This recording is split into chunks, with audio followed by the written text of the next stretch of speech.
মনে পড়ে সুনীল শেট্টি, সানি দেওল ও জাকি শ্রফের অভিনীত সেই বর্ডার সিনেমায় দেখা গিয়েছিল ভারত পাকিস্তান যুদ্ধের কিছুদিন আগে গ্রামের বাড়িতে ফিরে নিজের বিয়েটা সেরে নিয়েছিলেন সুনীল শেট্টি, আর বাসর রাতের দিনে তার ছুটি ক্যান্সেল হয়ে যায়। নির্দেশ আসে এমার্জেন্সি ডিউটিতে জয়েন করতে। তবে এটি সিনেমার গল্প হলেও সেই সিনেমা এবার সত্যি হতে চলেছে। ইতিমধ্যে সীমান্তে গোলাবর্ষণ, পাল্টা প্রত্যাঘাত শুরু হয়ে গিয়েছে। পাকিস্তানের একাধিক জঙ্গি ঘাঁটি গুড়িয়ে দিয়েছে ভারতীয় সেনা। পহেলগাঁও হামলার পর ভারতীয় সেনার অপারেশন সিঁদুর, এরপর থেকেই যুদ্ধ পরিস্থিতি। যে সমস্ত জওয়ান ছুটিতে ছিলেন সমস্ত ছুটি বাতিল হয়ে গিয়েছে সূত্রের খবর। ভারত পাক যুদ্ধ আবহের মধ্যে ভারতের সেনার অগ্নিবীরে যোগ দিতে যাচ্ছে ময়নাগুড়ি তরুণ মনোরঞ্জন। ছেলে দেশ সেবার কাজে যাচ্ছে গর্বিত পরিবার। বর্তমানে ভারত পাক অস্থিরতায় যুদ্ধ আবহে দেশের সেবায় ভারতীয় সেনার অগ্নিবীরে যোগদান করবে ময়নাগুড়ি ব্লকের পানবাড়ি সংলগ্ন পূর্ব সাত ভেন্ডি এলাকার বাসিন্দা 18 বছরের তরুণ মনোরঞ্জন রায়। ছোট থেকেই মনোরঞ্জনের স্বপ্ন ছিল ভারতীয় সেনায় যোগদান করার, আর সেই স্বপ্ন পূরণ হতে চলেছে তার কঠোর পরিশ্রমের পর সফলতা এসেছে। মনোরঞ্জনের বাবা পেশায় একজন কৃষক। প্রত্যন্ত গ্রাম থেকে কঠোর পরিশ্রমের মাধ্যমে অগ্নিবীরে যোগ দেওয়ার সুযোগ পেয়েছে। ব্যাঙ্গালোরে গিয়ে যোগদান করবে সে। তার এই সাফল্যে খুশি তার পরিবার থেকে শুরু করে গোটা গ্রাম। বর্তমান পরিস্থিতিতে দেশ সেবার জন্য ছেলেকে সেনার অগ্নিবীরে পাঠাতে পেরে গর্বিত মনোরঞ্জনের বাবা মা। আমি অনেকটা খুশি আছি।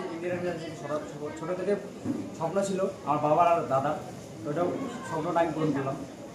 আচ্ছা, তোমার এই চাকরির জন্য কতদিন চেষ্টা করেছো? কয়বার লাইন দিয়েছো? না, আমি বেশি চেষ্টা করিনি। আমি 2 মাস বসছিলাম বাড়িতে, ইউটিউব থেকে ফ্রি ক্লাস হয়ে গেছে। 5 মাস ছিলাম, ফিজিক্যাল খাটছিলাম, হয়ে গেছে। ফিজিক্যালের জন্য খাটাখাটি করছিলাম। হ্যাঁ।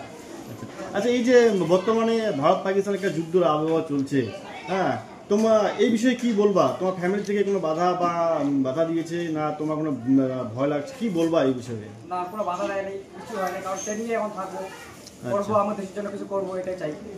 মানে তোমার বাবা মার পূর্ণ সমর্থন রয়েছে এই বিষয়ে? হ্যাঁ, বাবার স্বপ্ন, দাদার স্বপ্ন, যাইতে হবে। আচ্ছা, আমার স্বপ্ন। তোমার নাম? আমার নাম মনোরঞ্জন রায়। তুমি কোন ক্লাসে বর্তমানে পড়তেছো? আমি first year FDC. First year. আচ্ছা, এটা কোন এলাকা? তোমার বাড়ি কোথায়? আমার হচ্ছে রামসাগঞ্জ, সাতভেন্ডি গ্রাম।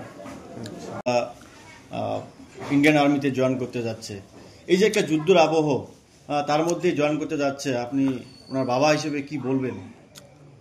প্রথম কথা হচ্ছে দেশ সেবার জন্য আমার ছেলে যাচ্ছে, এটাই সব থেকে আমার বড় গর্ব।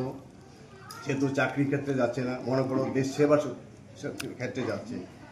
তো এখানে আমি কি বলি, প্রথম কথাই হচ্ছে দেশের জন্য কিছু করুক, এটাই আমার মানে প্রার্থনা ভগবানের কাছে।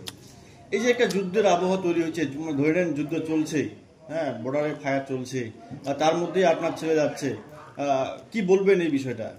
সে তো একটা দ্বিতীয়বস্তু আছে বিষয়টা। আজকে মানে কি বলি, আর নিজের সন্তান যেহেতু, সেখানে কতটুকু আঘাত পাওয়ার ব্যাপার সেটা তো আর বলার কোনো অবকাশ থাকে না। কিন্তু তবুও আমি চাবো যে দেশের জন্য আমার ছেলে কিছু করুক, আমার সেটাই হচ্ছে দেশের জন্য একটা গর্ব। আপনার ছেলে কি নাম? আপনার ছেলের নাম মনোরঞ্জন রায়। কত বয়স ওনার? বয়স 18 বছর। 18 বছর। তাহলে কি উচ্চ মাধ্যমিক পাস করছে না? উচ্চ মাধ্যমিক পাস। তার মধ্যে চাকরিতে জয়েন করছে। আচ্ছা, এই চাকরিতে আপনার কতটা খুশি? দেশ সেবার জন্য আমার ছেলে যে জায়গায় নিযুক্ত হয়েছে, সেটা আর ভাষা নাই আমার বলা। আচ্ছা, আপনার কয় ছেলে মেয়ে? আমার 2 ছেলে। 2 ছেলে। ইনি ছোট? আমি ছোট। আপনি কি করেন? আমি কৃষিকাজ, মানে চা বাগান। আপনার নাম? বাবলু রায়। তো ছোট থেকে বাচ্চাদের মানসিক কি স্বপ্ন ছিল? এই যে একটা যুদ্ধ করেছে, তাও যে তোমার বেটা আছে, এটা তোমার কেমন করে দেখা যায়? তোমার কোনো ভয় বা কিছু ভয় নেই, তাতে কি হবে তো হবে। দেশের জন্য যে লড়াই করবে, সে তোমার মা হিসেবে তোমার সেই সাহসটা বোধ আছে। তোমার বেটার বয়স কত? 18 বছর 1 মাস। কতদিন থেকে এবারে কি প্রথম দিছে? এবারে প্রথম, মানে ছোট বেটা। এই যে ভারত পাকিস্তান যুদ্ধের যে একটা পুরা তোড়জোড়, তোমার কোনো ভয় বা কিছু ফ্যামিলির মধ্যে ওরকম কোনো কিছু নাই? আমার সবাই চাচ্ছি যে ওই যাব, মানে সেনাবাহিনীর দেশের জন্য। তোমার নাম? মুন্নিরা। উন্নত মানের পাঞ্জাব আলু বীজের বিশ্বস্ত প্রতিষ্ঠান দাস পটেটো কোং। আপনি কি আলু চাষি? আপনি কি আলুর ভালো ফলন চান? তাহলে উন্নত মানের পাঞ্জাব আলুর বীজ কিনতে হলে আসতে হবে দাস পটেটো কোন। সেই বিশ্বস্ত আলুর দোকানটি রয়েছে ধূপগুড়ি সুপার মার্কেটে। দোকান মালিক সোহেল দাস। পশ্চিমবঙ্গ সরকারের লাইসেন্স প্রাপ্ত উন্নত মানের পাঞ্জাব আলু বীজের দোকান। এখানে উন্নত মানের সমস্ত রকম পাঞ্জাব আলুর বীজ পাওয়া যায়। যোগাযোগ নাম্বার 9064944025 অথবা 9907002979 অথবা 8967640014 এই নাম্বারে।